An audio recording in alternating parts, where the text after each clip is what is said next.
I want to welcome our panel here today. We have Kaitlyn Johnson, Associate Director of the Aerospace Security Program at the Center for Strategic and International Studies, Dr. Brian Weeden, Director of Program Planning at the Secure World Foundation, and Sarah Mineiro, Adjunct Senior Fellow at Defense at the Center for New American Security. So with that, I'll kind of throw it up to everybody. What was your big impression from what you just heard from General Thompson in terms of the state of the Space Force right now? What struck you as encouraging and what struck you perhaps as more alarming, if anything? I'll go to you, Kaitlyn, first. Sure, Patrick. So I would say that the General's remarks were pretty on par with what we've been hearing from the Space Force thus far. Nothing too, out of the ordinary. I like to remind myself, and perhaps I would like to remind the audience, that the Space Force is only 8 months old. And so like any organization is going to take and need a lot of time to be able to set itself up and make a lot of progress. And so we all, I think, need to remind ourselves of this in this weird time already, that they are still growing and sorting themselves out. But to me, it looks like it was, they're doing well and they're moving along. And I'm going to take the same question to you, Brian. We've talked a lot about different things that are challenges for the U.S. in space, particularly from a security perspective.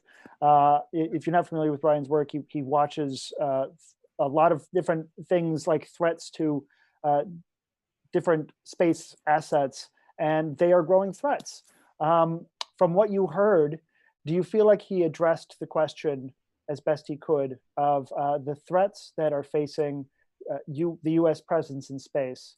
And after that, we'll all start to talk a little bit about what those threats are and try to characterize them a little bit better.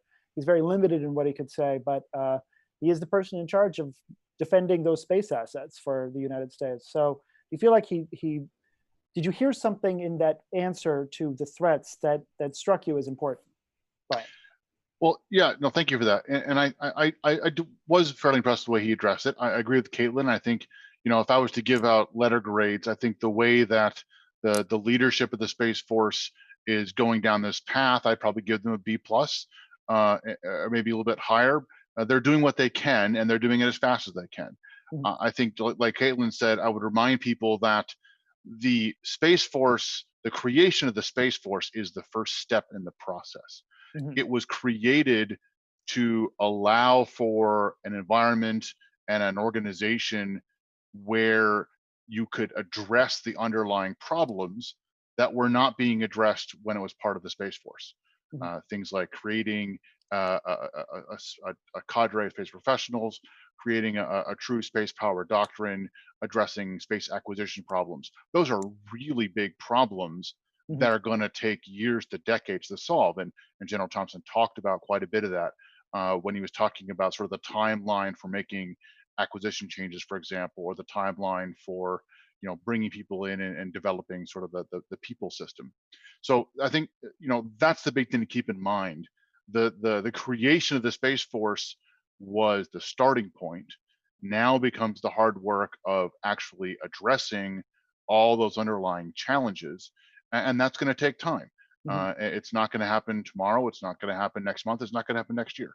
Mm-hmm. Maybe not even next decade. It's just going to take a while. Sarah, what was your big impression from what you just heard from General Thompson? Yeah, I think that is really consistent with the messaging that we've heard out of the Space Force, out of the Department of Defense. I think it is going to take time. I am a terrible professor, and so I will never give grades to people lest people grade me. I will say that a couple of things that I think really stuck out for me, and that I think we need to, as a community, keep looking forward to and holding the entire kind of DoD establishment, the Air Force and the Space Force accountable for, is industrial base participation, what that actually looks like. Space itself, I think, really struggles with how to define an industrial base and how that's evolving over time. Space's role in joint all-domain command and control, what that looks like, whether that's in the Air Force instantiation of ABMS or the Army instantiation of Project Convergence. this movement towards, establishing itself as a digital service and what that actually means. At 8 months in, I don't anticipate that they have any real answers to that. I am at least hopeful that they are asking some of the right questions. Let's stick with that for just a second, because it's one of the things that I wanted to ask the general, hoping that there'd be kind of an audience question related to it. But I guess the audience feels like they already know all the things there is to know about Joint All-Domain Command and Control, which is surprising because even the military definitely doesn't know all the things they want to know about Joint All-Domain Command and Control. But if you're at home and you're not familiar with the concept, basically, it describes a big program that the entire US military is embarking on. It's going to take 10 years, and they embarked on it only very recently. But it's this effort to essentially connect everything on the battlefield, everything in space, in air, all the drones, all the jets, all the ships, all the boats, all the soldiers, across the services and across the domains, to kind of make one enormous web of stuff, so that when you go into a high-end conflict, you can use anything that you have on the battlefield to hit your target, to execute that mission. And so basically you've got guns on the ground that can hit the same targets as planes if you lose the plane or the drone, et cetera. It's enormously ambitious. And one of the things that I've noticed in covering it is that both in the Air Force efforts with ABMS, which is their attempt to start to link things together within their service, and the Army effort just happened very recently with Project Convergence out in Yuma. The Space Force is the only kind of consistency among those different efforts. So Sarah, I wonder if you can talk a little bit about the role that the Space Force is going to play in this most ambitious Pentagon program that I think we've seen since the Cold War. Yeah, I mean, you're exactly right. There is, and there has been, quite frankly, different iterations of a JADC2-like concept in the Department of Defense for a long time. This most recent kind of iteration of it is terribly ambitious.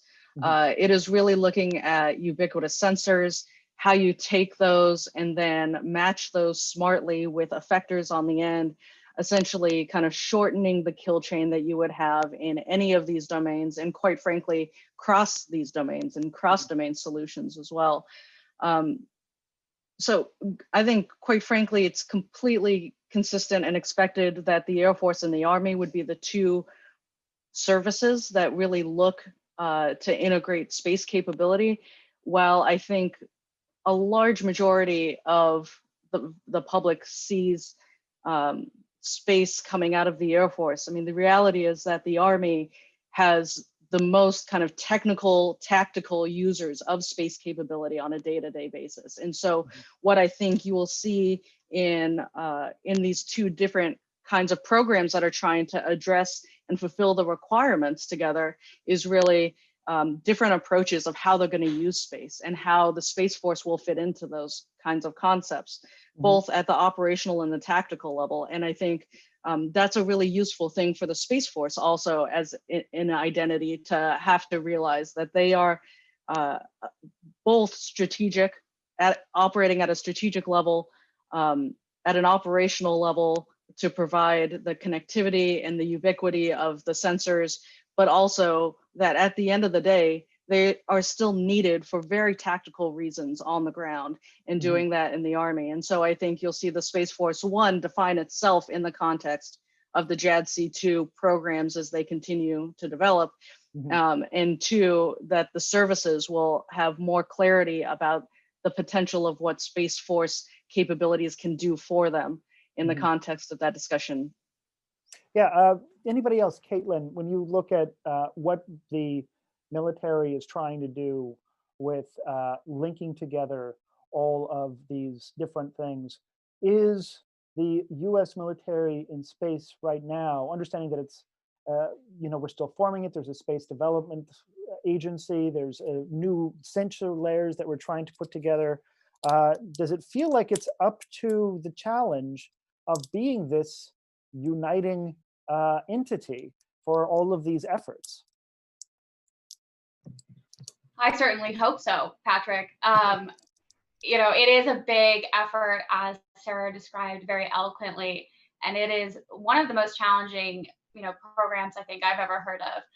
And Sarah kind of pointed out really specifically, like, space sits in such a unique position in that it is both a domain in which independent operations can happen, but it is integral to all of the other services. She, rightly pointed out that the Army is the biggest user of space.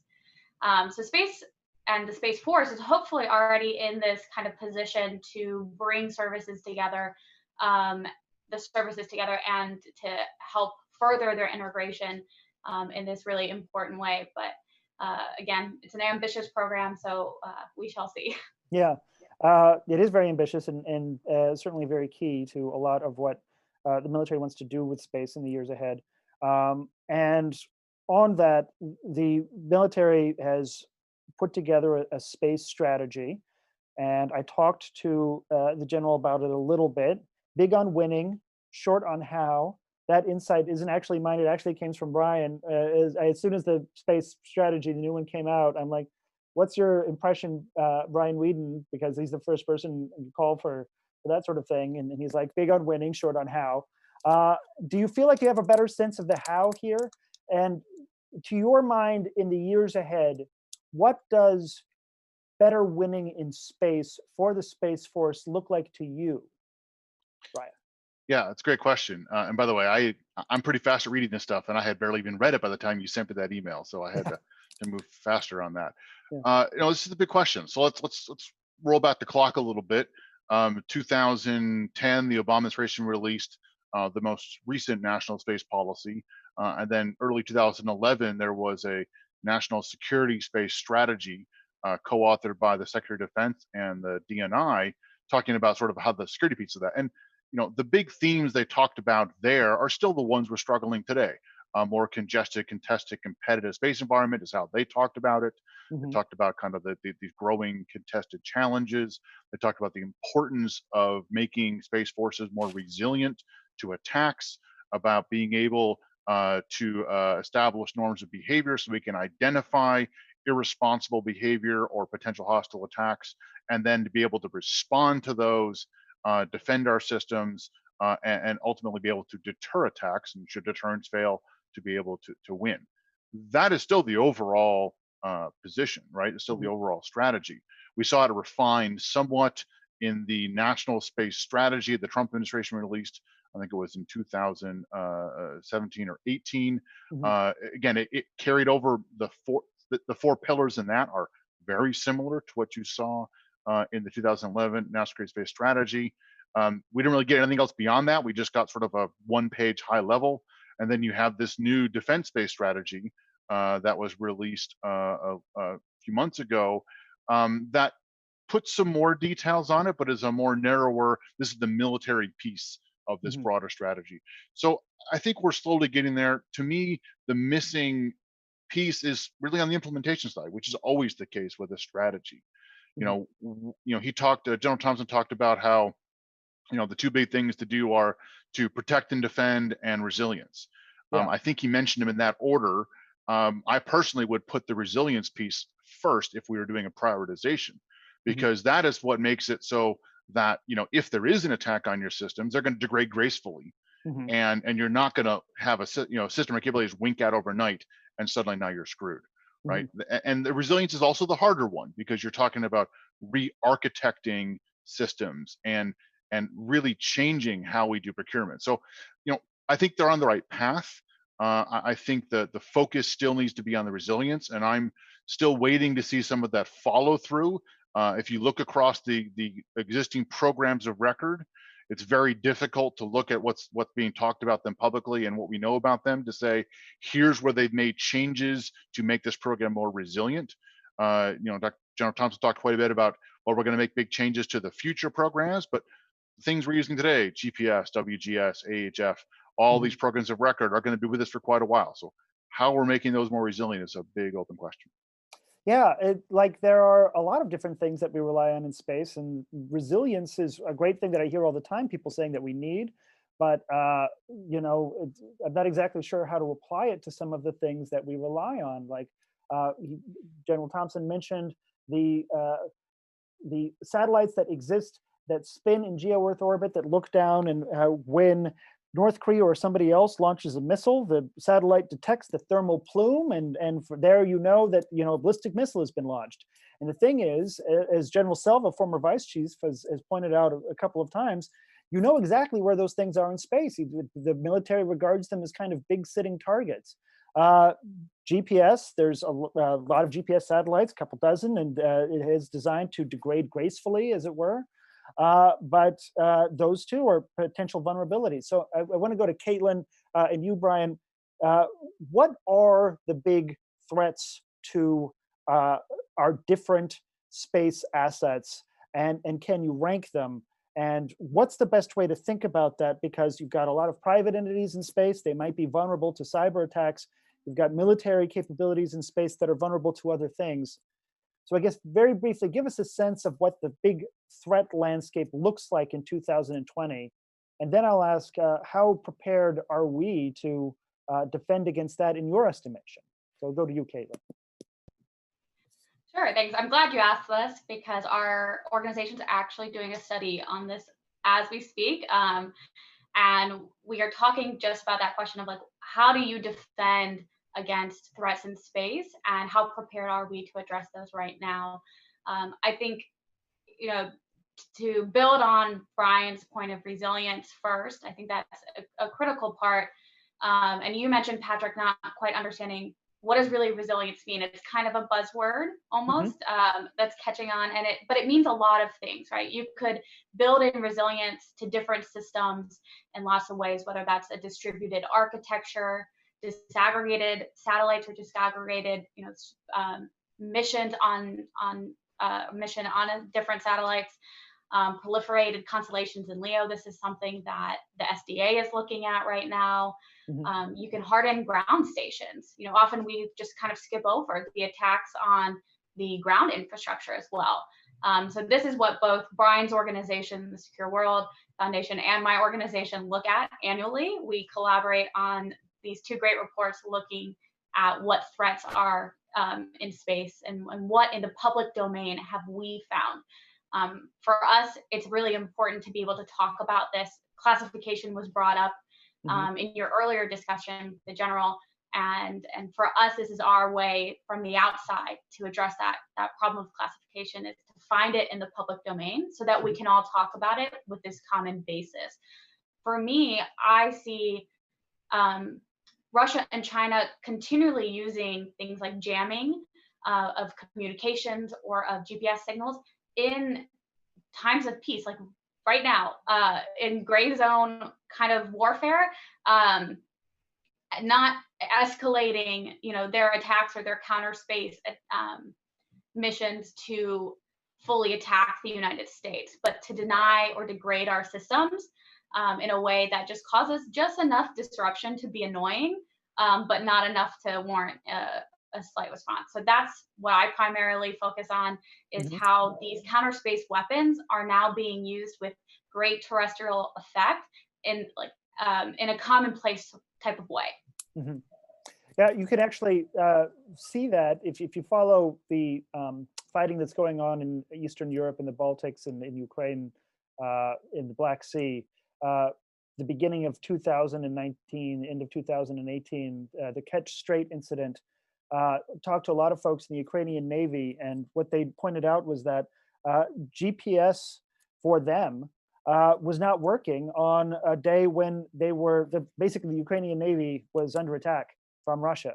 And that's something that's pretty alarming. And I think, like so much with that conflict, really forecasts the future of the tensions that we'll all be dealing with. And space played a really big role in something that you'd think was as far away from space as you could get, which is the Black Sea.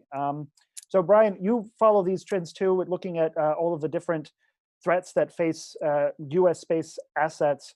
Cyber threats, we talk about a little bit, but they're pretty prominent.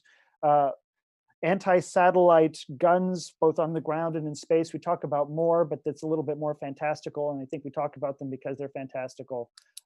Give us a sense of, to your mind, the biggest threats to US space presence right now. And because you like to give grades, which I'm very grateful that you do, what grade would you assign us in terms of our ability to defend from those threats? Great, another easy question to solve. So, first of all, I highlight what Kaitlyn said. What we're seeing operationally used today in Crimea, Ukraine, Syria, a few other places, both in terms of in actual military operations and armed conflict, as well as sort of that nuisance gray zone operation, is electronic warfare. It's jamming of civil GPS signals. It's interference with satellite communications, potential cyber attacks against satellites, or cyber attacks against the device you're holding that is trying to use the space signal. So that's first and foremost the threat, because it's happening today.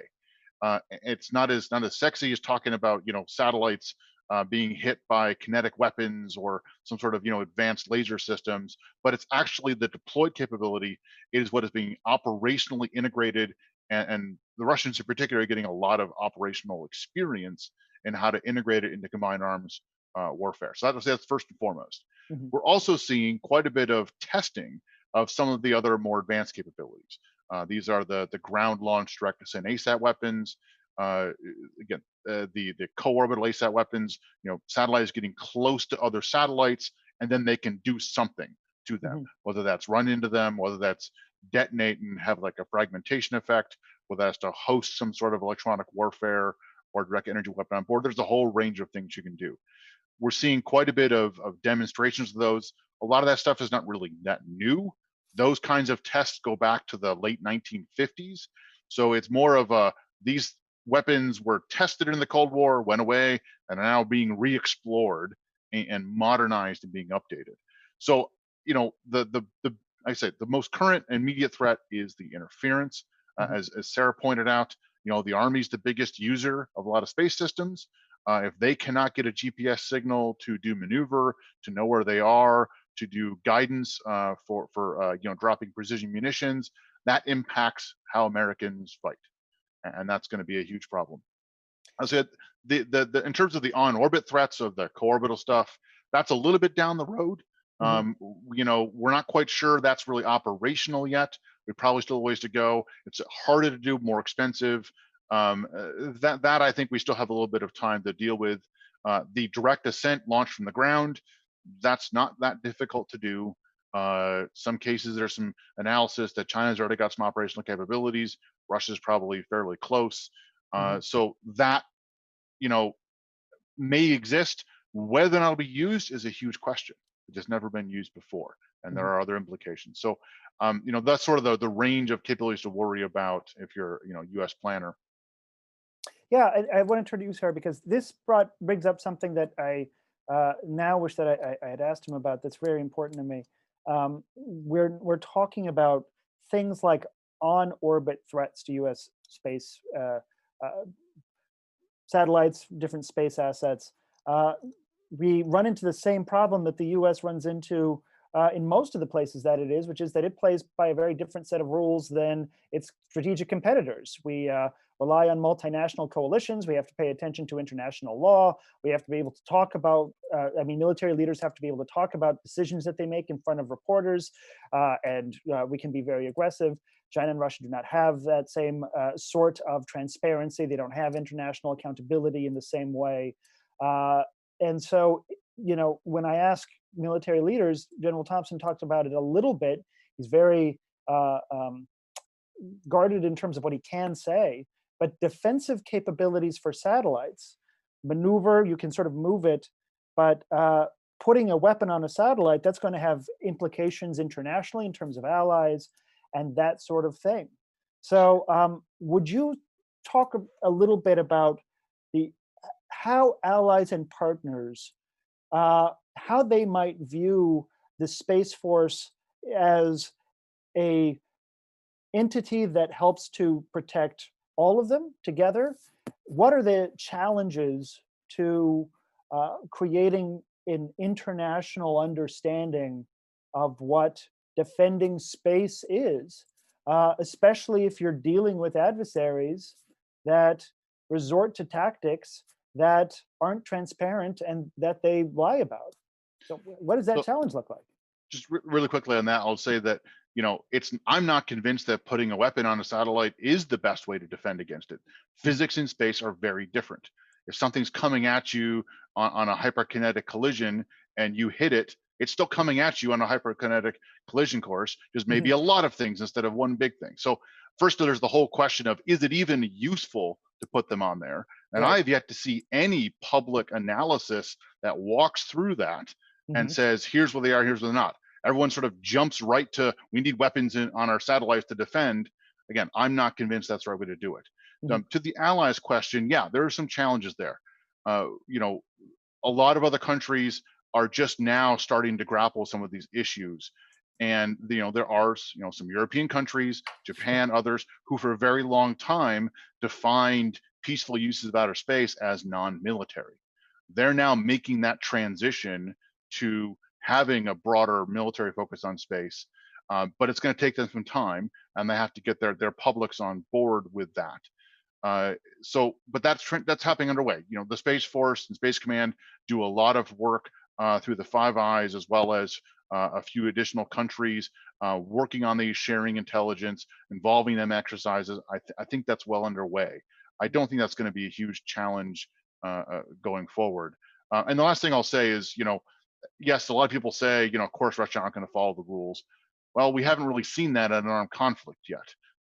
We've experienced 2 decades of armed conflict against non-state actors, i.e. terrorist groups, who, yeah, of course, have violated quite a lot of international humanitarian law. We haven't seen a great power armed conflict in several decades.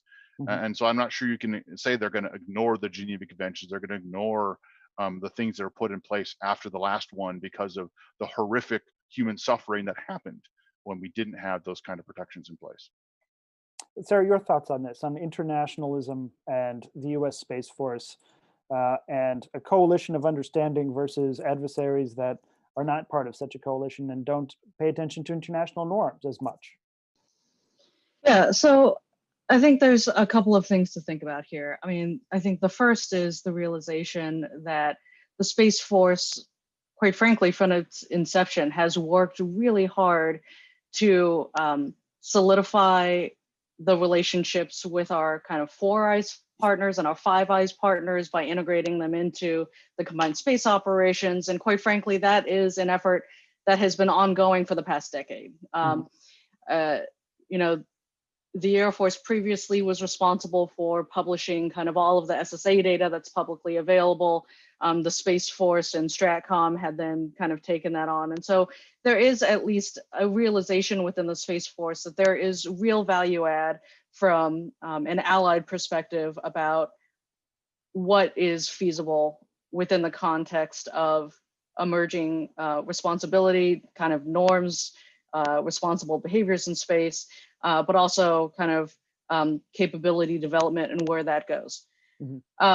Clearly, not all militaries, not all countries are the same. They offer different kinds of capabilities themselves and different, certainly, kind of political perspectives on where they want to fall on this international discourse of responsible behaviors, where that is with regard to space and how that will flesh itself out.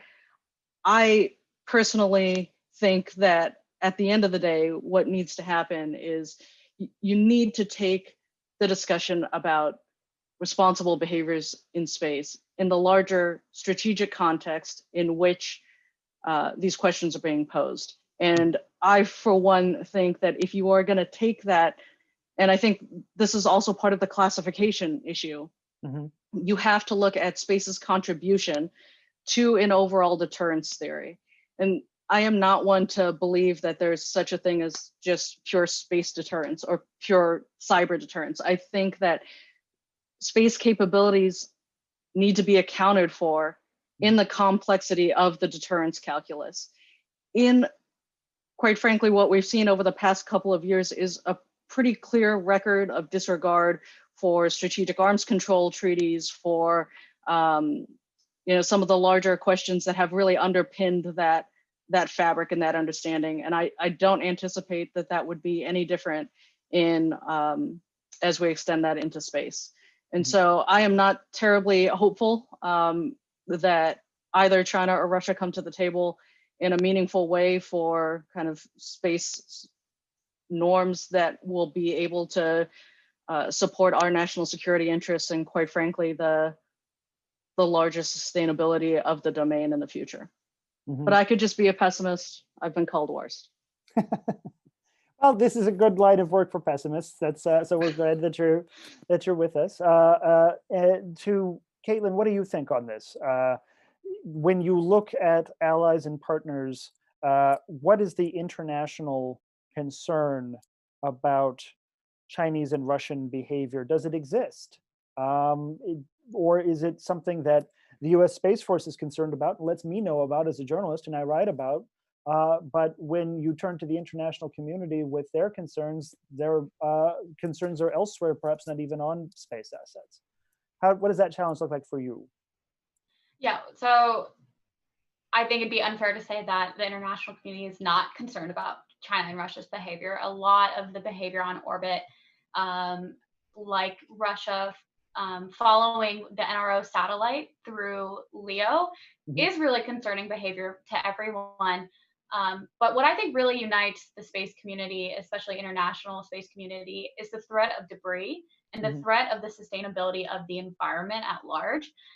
If debris may be created by just normal, space activity, launching a satellite creates debris from the rocket body or maybe the lens cap that pops off, but also incredible debris we have seen created by counter space weapons tests. Notoriously, China in 2007, even India's test last year created a few dozen pieces of debris. I think about 10, maybe a little bit less, are still on orbit today. And while that is much better than the thousands that China created, it's still unnecessary debris, in a part of the orbital. I'm losing my words. It's part of space that is both necessary for national security, but also necessary for, as we talk about the future economy, the space economy, and what nations and companies hope to achieve in space and by space.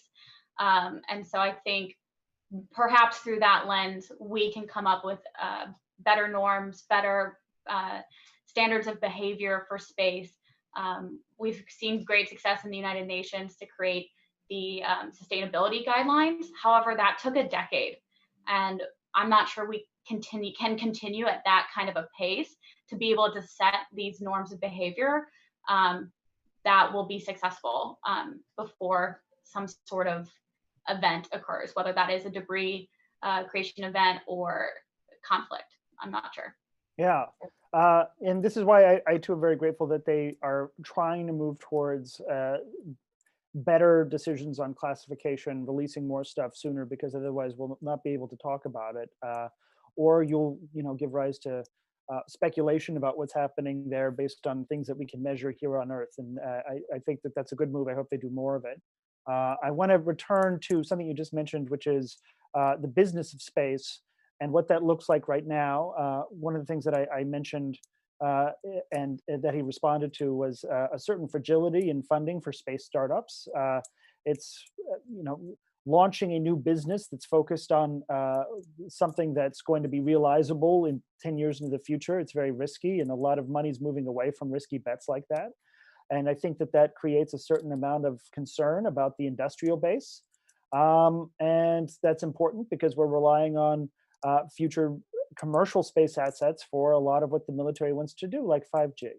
So Sarah, I wonder if you can talk a little bit about what you're seeing in terms of the industrial base right now, where your concerns are, and also what role can the Space Force better play to address those concerns? Yeah, so I'll take this in the reverse order. What role can the Space Force do to kind of foster a more robust and sustainable industrial base? One of the terribly unsexy things that motivated Congress to establish the Space Force was a real doubt or skepticism that the current requirements and acquisition processes that the Department of Defense works under is able to address the speed of relevance, the speed of technology. Certainly you see this in, Patrick, you know this, in defense acquisition of software, of AI kind of technology and techniques. And quite frankly, the realization that all of those emerging technologies are part of the space industrial base. And so I think classically, a lot of people have looked at the space industrial base and thought launch providers, heavy launch providers, bus providers, who makes the actual satellite thing that is being launched up there. Some sophisticated people look at payload providers, right? All of that is legitimate.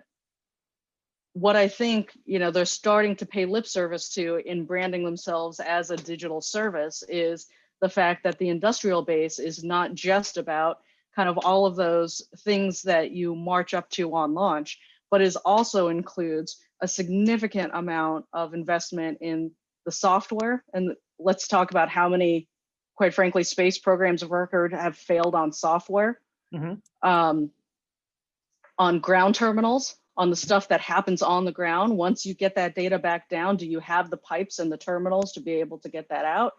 And so I think what the Space Force needs to do, what Congress expected it to do, is to really look at acquisitions and requirements, not just from what's on space. The Space Force and the Air Force previously, we had confidence could get stuff into space. The question was about the acquisition and the innovation and the processes for all of that unsexy back-end stuff that quite frankly needs to be accounted for as this new service kind of stands up. And that is a challenge that is quite frankly not just unique to the Space Force. I think the larger DoD enterprise is really looking at acquisition reform, tailoring that Series 5000 acquisition, software acquisition, and how that works. The Space Force has stepped out in front in a couple of interesting ways. When you look at the OTA mechanisms that they're trying to use, there has been congressional scrutiny over the liberalism at which they've assigned OTAs and Section 804 programs, which starts to get into very wonky, nerdy stuff that I'm sure not a lot of people are terribly interested in, but is actually really important for fostering small startups, right? As far as what the landscape looks like for small space startups out there, I think there's a tremendous amount of good work that's being done out there by small companies that are just trying to get off the ground, that have the correct vision. I mean, there's a couple of great ones out there that have really understood how to commoditize space in a way that I think the Department of Defense should be able to integrate, especially if they're, as Kaitlyn talked about, going to proliferated architectures. And quite frankly, that proliferated architecture is one of the first primary and I think more robust ways to address this resilience question. Right. And so I think there's a lot out there. I think clearly COVID has impacted the industrial base. There was some inconsistency with the DoD on how they wanted to give those funds out. And then on some of the space stuff, they announced that they were going to give them to small companies and then pulled them back. That kind of inconsistency, I think, really hurts the confidence of the industrial base.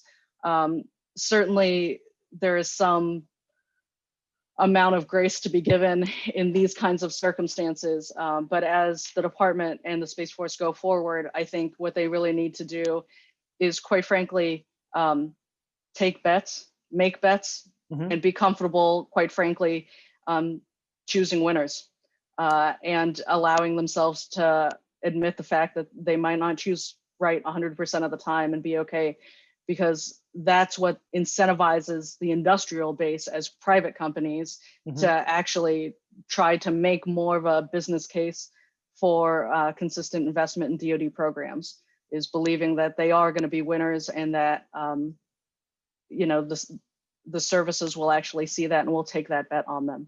Yeah, I want to take that to Brian, because this is a big area where the U.S., thank you for saying that, does face a kind of, again, an asymmetric disadvantage of our own making. We have processes for acquiring things. It involves publicly elected representatives, and it involves journalists, and it's very different from a top-down command and control economy of we shall acquire this and we shall send it into space and glory be our autocracy. You know, like it's just a different model that we have in this country.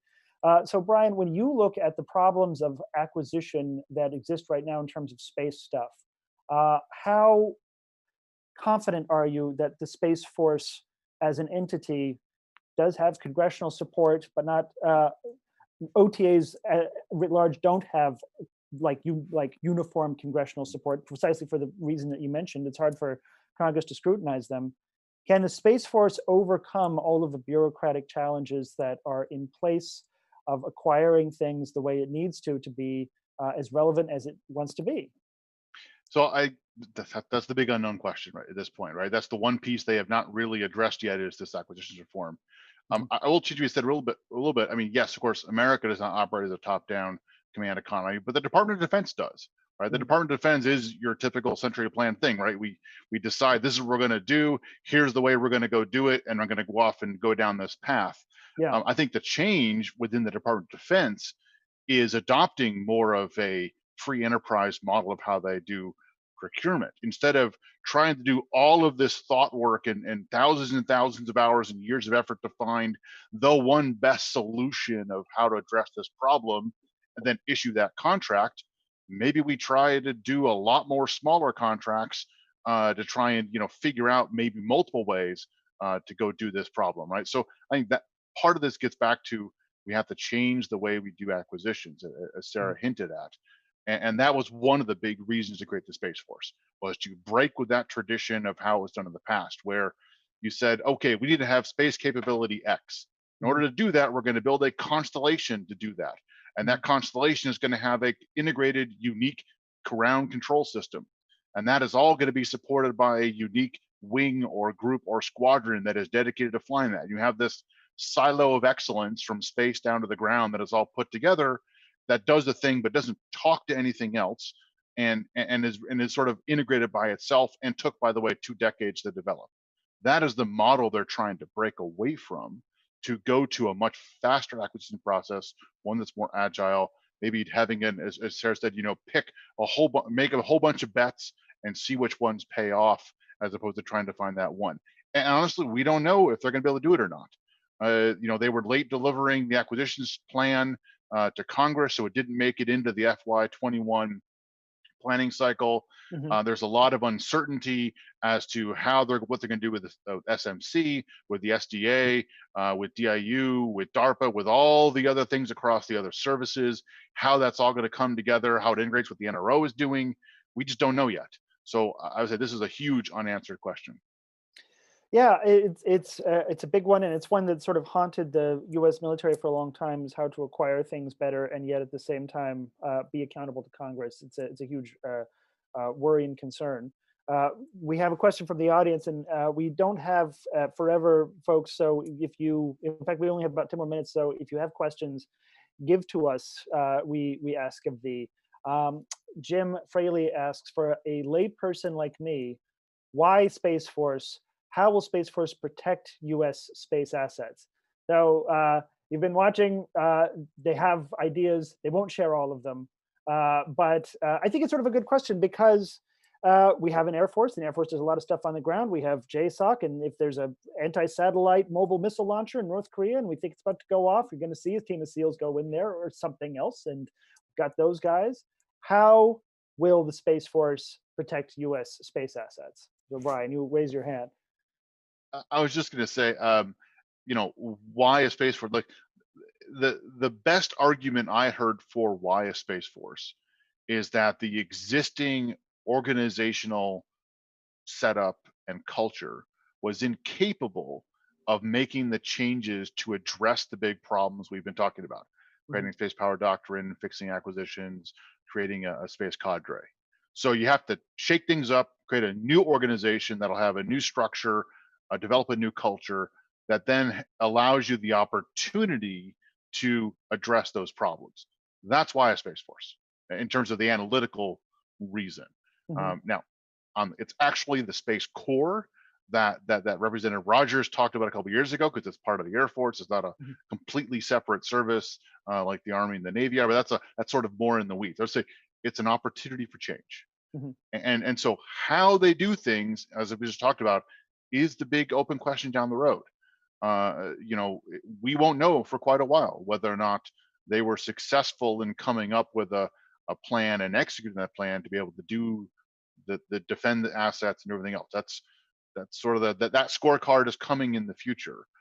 All we know is they have an opportunity to do so. Yeah. Let me turn that to Kaitlyn a little bit. Why a Space Force?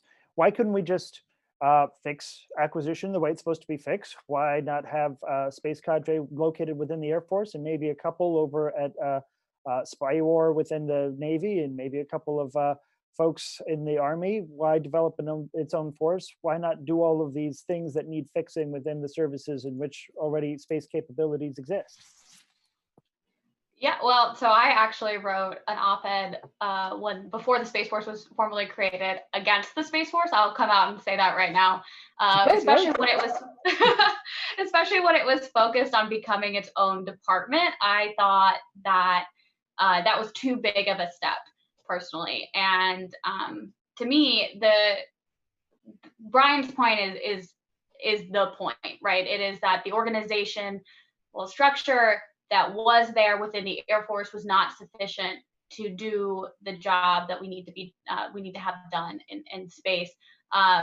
For me, I was hoping that we could be a little more creative, and maybe that was a little optimistic, but because space is a unique domain, kind of like cyber, so it's not fully unique, but in that it, as I said, is both can act independently, but is also crucial to supporting all of the other domains and missions from the other services.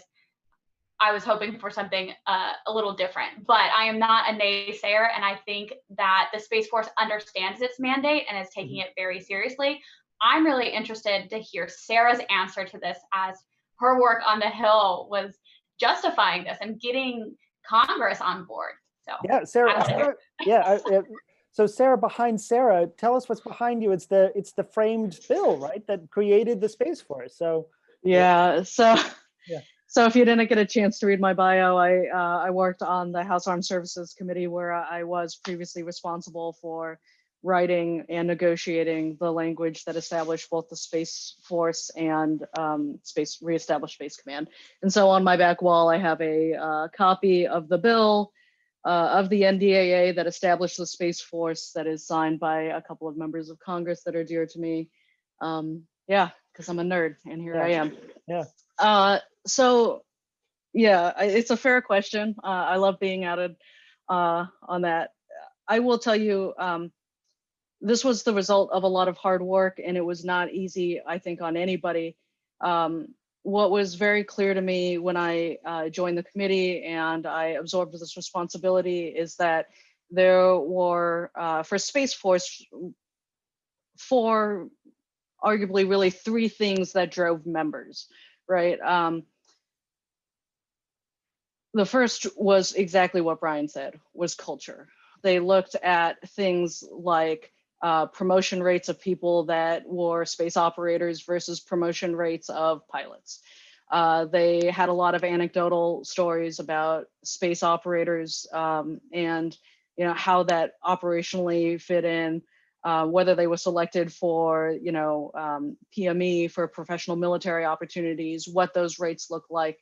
And generally, there was a feeling that there was an unfixable culture that needed to, quite frankly, be given room to grow. So culture was one. The second was really resource competition and allocation. And you heard this very strongly out of, at the time, Chairman Mike Rogers, who very much talked about at a couple of CSIS events and a couple of other events around, the purse strings, insofar as the purse strings were a zero-sum game. Was that extra dollar going to go to a space mission or an Air Force mission? And the feeling was that there was no way that extra dollars were going to the space mission at the expense of an air dominance platform. Mhm. That is quite frankly not a unique challenge in an era of declining, defense budgets in the future, or at least in defense budgets where we very clearly understand the top line and trades need to be made. But that was one of the other arguments. The third that I think is probably the most consistent and that you've heard about today is really the requirements and acquisition process, what that looks like, and its inability to be able to match what we thought was the speed and the innovation that was coming out of the space community and that would be needed for the future. The fourth really was about Space Force, but it was really about Space Command, and that was the recognition that space was an operational warfighting domain. And what that means. And that really flowed into the justification for Space Command, the reestablishment of Space Command. So from Congress's point of view at the time, those were the 4 issues that Space Force was intended to fix. 8 months out, we'll see how that goes. Great. Well, so last question to you, Sarah, and then we're sort of wrapping up. But on that point, you brought up something that I think is really important and gets overlooked a little bit. I cover the Air Force like a lot of other people, and for many people in the Air Force, there's kind of a feeling that the Air Force has fighter pilots that have the best job in the world and everybody else. And that everybody else is becoming more and more important in everything that we do. These are like technical experts, analysts, engineers that are serving in the background of our increasingly technological military capabilities, activities, and operations. So creating a new service where that's devoted to space and where everybody else that's involved in space can go and make a new career that's real. It seems like a very important thing. So this aspect of space, the Space Force as a model for inclusion and diversity, and impacting the culture of space warfighting within the services. In creating this, and I know that you didn't create it alone, but you certainly had a big role in it. In creating it, talk a little bit about why that is so important, and also how that can serve as a model for really the rest of the military and where it needs to be for the 21st century: greater inclusion and greater opportunities for technical expertise to flourish outside of roles that we traditionally assign to service folks, like door kicking and the rest of it. Also very important, but less and less so in terms of the conflicts of the future. Yeah, thanks for opening that up. I mean, I think at the end of the day, this is a real opportunity for the Department of Defense, certainly for the Space Force, to define itself in a diverse and inclusive way. This is a way, quite frankly, to look at diversity across multiple axes, right? So not just racial and gender intersectionality, but also looking at a diversity of skill sets, a diversity of uses, a diversity of people, not just in how they appear, but how they approach problems, in their backgrounds, in their approach to industry, in their approach to acquisition. The Space Force has been very public. General Raymond has personally been very public about wanting this and needing this to be a diverse group of people and individuals to support national security. I would encourage that needs to continue in a fairly comprehensive and intersectional way. Everything from, like I said, sex, gender, LGBT, skills, diversity of background, and approaches to problems. And I think, that is how they're going to be successful in redefining a culture, not only for themselves that makes sense, but also helping the broader Department of Defense figure out how that should look in the future. And I look forward to seeing that and helping that. Yeah, it's going to be something that I really look forward to watching as a journalist years ahead, is watching a new service actually develop a culture from the ground up. Sort of familiar with how all the established services have great traditions, wonderful traditions, et cetera, developing culture, but watching a new 21st century American service branch develop that from the ground up and define itself in that way, I look forward to watching that and watching how that affects the other services. But unfortunately, that is all the time that we have for today. I want to thank Kaitlyn, Brian, Sarah so much for joining us. Really appreciated you taking part of your day to help us with this engaging discussion, learn about the first digital service. Such expertise. I'm so grateful to have it. Thank you to our audience for tuning in. Be sure to register and join us on October 13th for our final event in this series, The State of the Navy, featuring an exclusive keynote interview with Admiral Michael Gilday, Chief of Naval Operations for the US Navy. And with that, thank you so much, and we hope to see you soon. Bye-bye.